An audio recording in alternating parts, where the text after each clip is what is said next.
I'll say a couple of things about Elizabeth. So Elizabeth is a clear Jackman Humanities Institute postdoctoral fellow in the Digital Humanities at the Jackman Humanities Institute at the University of Toronto. She received her PhD in the East Asian Studies Department from here, U of T, in 2016, and is currently revising her manuscript, Obsolescing Futures, that establishes urban planning's influence on Chinese art by drawing parallels between artistic practices, representations of capital's infrastructure, and alternative ways of seeing the city created by artists and filmmakers based in Beijing. That was a mouthful. Her DH projects include an augmented reality mobile application for restaging early Chinese performance works from the 1990s using GIS locational data, archival photographs, and online exhibition software. And thank you, Fabiano and Michaela, for inviting me to join you. And the introduction indicated I work on contemporary China, particularly around art and visual culture. So much of what I'm going to be saying is echoing a lot of what Michaela has brought up. In my current role here at the University of Toronto, I'm a postdoc who is tasked. We have 3 campuses. This is our downtown campus. We have one in Mississauga and one in Scarborough as well. And my job is to act as a kind of train conductor where I get contacted by librarians or researchers or graduate students who are interested in doing digital projects or digital humanities projects. They may take something quite contained, like I want to do a Mecca project in my classroom, and what does that mean? It might be thousands of dollars of project money that Mellon has given to somebody to do multi-year project. What does it mean for infrastructure on campus? So I answer a lot of different questions, and I try and basically create matches between people, send people to the people that actually know how to do the things that the researcher or the librarian or the staff member wants to do. What's exciting about that for me is that I get to see lots and lots of different projects in tons of different content areas. So there's a feminist oral history project that's taking place at one campus. So I get to learn about that. I also then get to work with scholars in anthropology who are scanning objects to then 3D print mandibles to teach about the evolution of hominid evolution. So I get to see lots of different things. I've also taught quite a bit at this institution, courses on contemporary Chinese art, cinema studies, and also I've taught a senior seminar or a 4th-year seminar where students were asked to sort of go with me through a variety of East Asian cities, and their final project was to create some sort of digital something. Digital asset in some point. So I had a student who made an audio recording of his walking through the alleyways of Toronto. I also had another student who, she had a 2-hour commute. You may have been familiar with our city's public transportation is not particularly good. She had a 2-hour commute one way to campus, and she made me a video of it to talk about the way that she moved through the city. So what's been interesting as I transitioned into this current postdoctoral role is to think about how I would do things differently now that I'm thinking about making digital assets more reusable, how to get students to think about why I'm asking them to do things in a particular way. So like Michaela said, why is metadata important and what does it mean for digital assets long-term preservation? So what I'd like to do today is just to talk about a couple of the objects that I'm working on to develop. Fabiano has seen a couple of these in a different workshop, but I'm working right now with augmented reality. So if anyone's a Pokemon Go gamer, that's what augmented reality can do. What I'm showing you here on screen is a Stereoscope card from our rare book library, which is located right next door. And this is just a quick scan. And this is the backside, which has tons of metadata, which is very exciting. So one of the things that I'm thinking about doing is how do I create an out-of-the-box digital assignment for that's usable in a classroom. So I'm thinking this could be used in a Canadian history classroom. It could be used in a mining classroom. This is actually gold mining in Canada. How could it be used in courses dealing with Indigenous territorial rights and land acquisition by the settlers? So ways in which rare materials can be brought out of the rare book library into a classroom, but that don't necessarily require professors to book time in the library if they're wanting to use that material. But like Michaela said, there's a lot of content. At University of Toronto, we have a 12-week semester, so our time is quite compressed.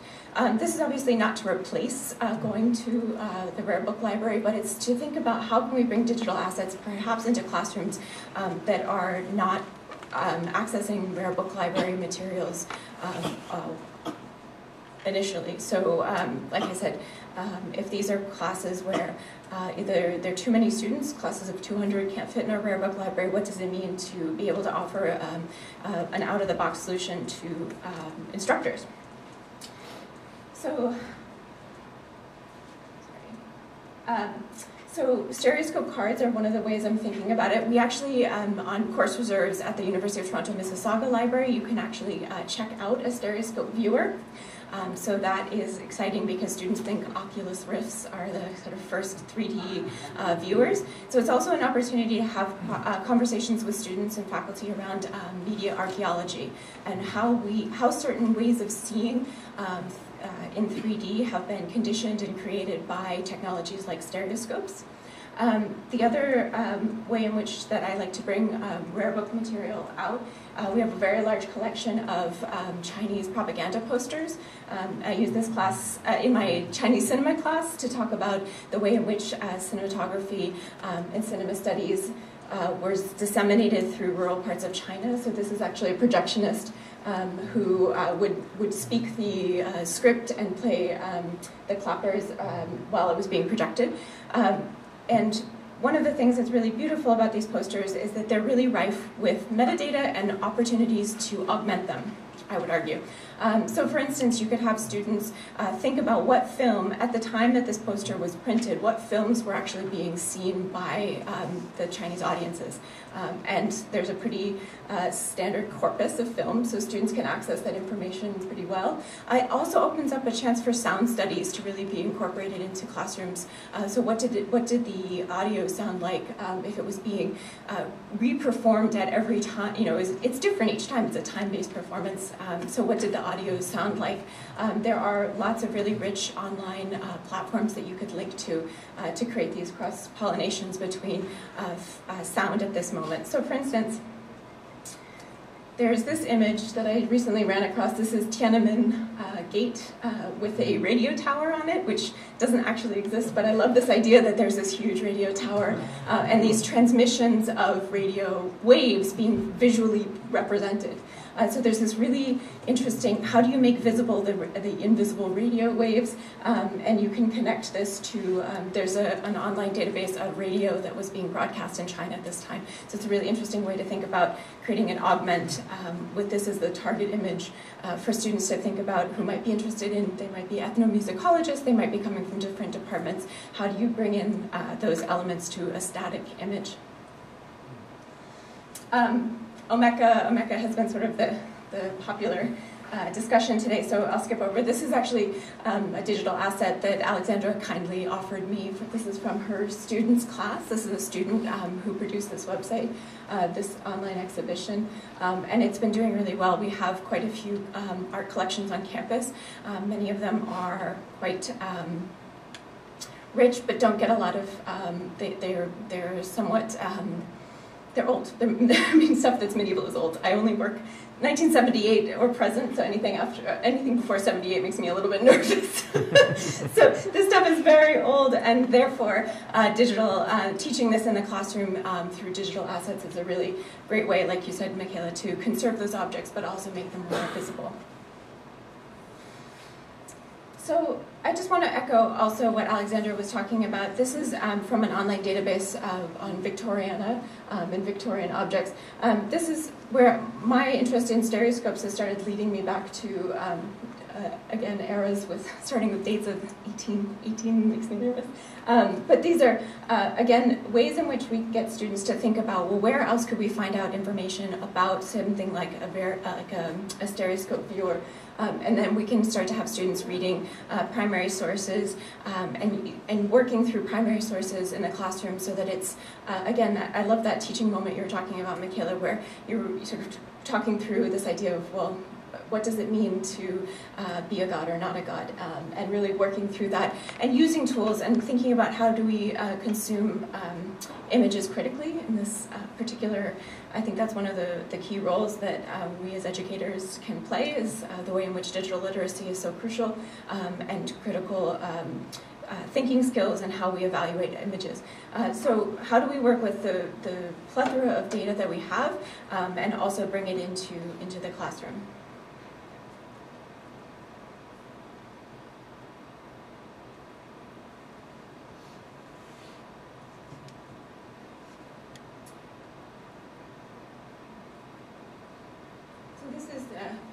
This is the actual viewer that you can check out.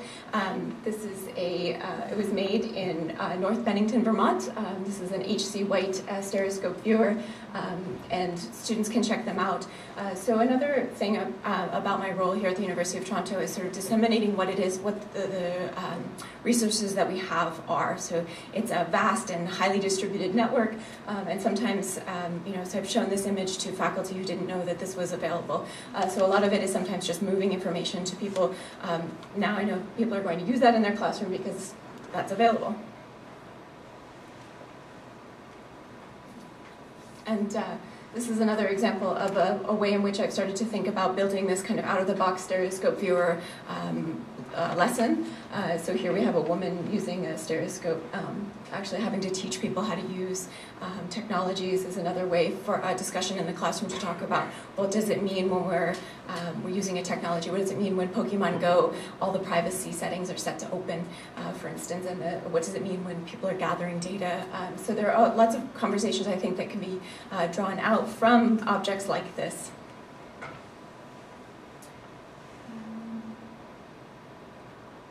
And finally, one of the other projects that I'm developing is using, this is an image from Liang Sicheng's drawings, the Yingzao Fachi, where he went and meticulously drew, he was trained as an architect, he went and drew all of these traditional architectural elements in China, and we talk about Chinese architecture as being very modular, and so I'm developing a project where students would take images, hand-drawn images like this, import them into a 3D, like Sketchfab or a 3D, depending on what kind of 3D printers you have at your campuses, it would depend on the kind of software you would use.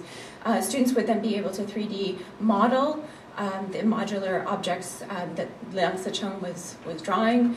You could eventually 3D print each of the brackets, and you could create, students could actually then kinetically put together the gates and the objects so that there would be both a digital kind of dematerialized object that they're working with, which is the 3D model on the screen, but eventually you would actually produce a hard object. A lot of my students are both studio and art history majors, so they're used to making things, and anytime I can ask students to make things, I like to have that kind of element of it.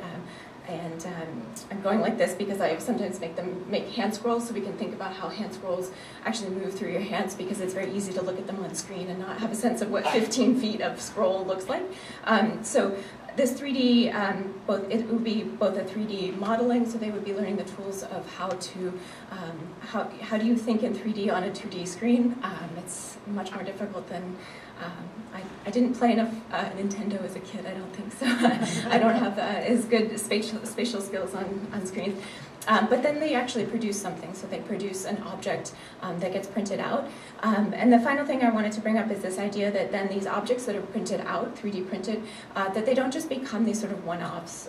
The idea for me is that then those are captured into some sort of archive or library where they become reusable objects. So eventually you have a sort of teaching toolkit that you could offer another faculty member or somebody else. So the anthropology department at U of T is actually doing this. So they're scaling, say for instance, teeth. So they would scale a tooth at 400%, so you could actually see the facets of a tooth. But then those objects go out into the classroom, they're used in the classroom, and then they're brought back into a collection, so they become part of a teaching collection. So I think that's a really important part of 3D printing, is that the material perhaps suggests a kind of disposability, but I think ethically we should try and push back against that and think about how to capture them so that they actually become these objects, so that we're printing them, preserving the software and the data that's made to print them, but also then keeping those objects as part of our kind of corpus of knowledge and teaching.